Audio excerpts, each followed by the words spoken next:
ගෝවා මල් මිශ්‍ර කරපු රසම රස පෝෂණ බත් එකක් අද හදමු.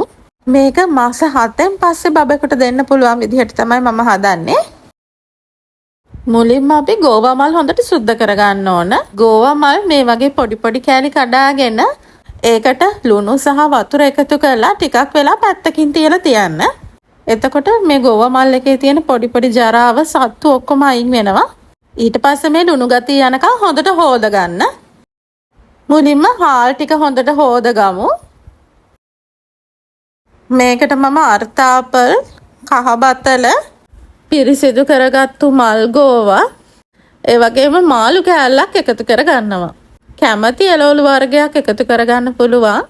මල් ගෝවා මුලින්ම එකතු කරන නිසා පොඩි ප්‍රමාණයක් තමයි ගත්තේ. මේක මුලින්ම වතුරෙන් ටිකක් තඹ ගන්න. මල් ගෝවා හුමාලෙන් තඹලා එකතු කරන්න පුළුවන් නම් තවත් හොඳයි. මේකට මම ඊට පස්සේ උකු පොල් කිරි එකතු කරනවා. පොල් කිරි අත්‍යවශ්‍ය නැහැ. සාමාන්‍යයෙන් පොල් කිරි දැම්මම බබාලා ආසාවෙන් කනවා. මේකට මම අද ධාන්‍ය වර්ගයකට කියලා එකතු කරන්නේ කොල්ලු. ගෙදර හදාගත්තු කොල්ලු පවුඩර් එක තමයි මම එකතු කරේ. තනිකරම කොල්ලු විතරක් බබාලට දෙන්න එපා. මොකද කොල්ලු වල ෆයිබර් කන්ටෙන්ට් එක ටිකක් වැඩි. ඒ නිසා බබාලගේ බඩ පුරවලා දාන්න ඉඩ තියෙනවා. මෙන්න මේ ගානට ආවහම මම ලිප ඔෆ් කරලා මුරුංගා කොළ පවුඩර් එකතු කරගන්නවා. ඊට පස්සේ මේක පොඩි කරගන්න.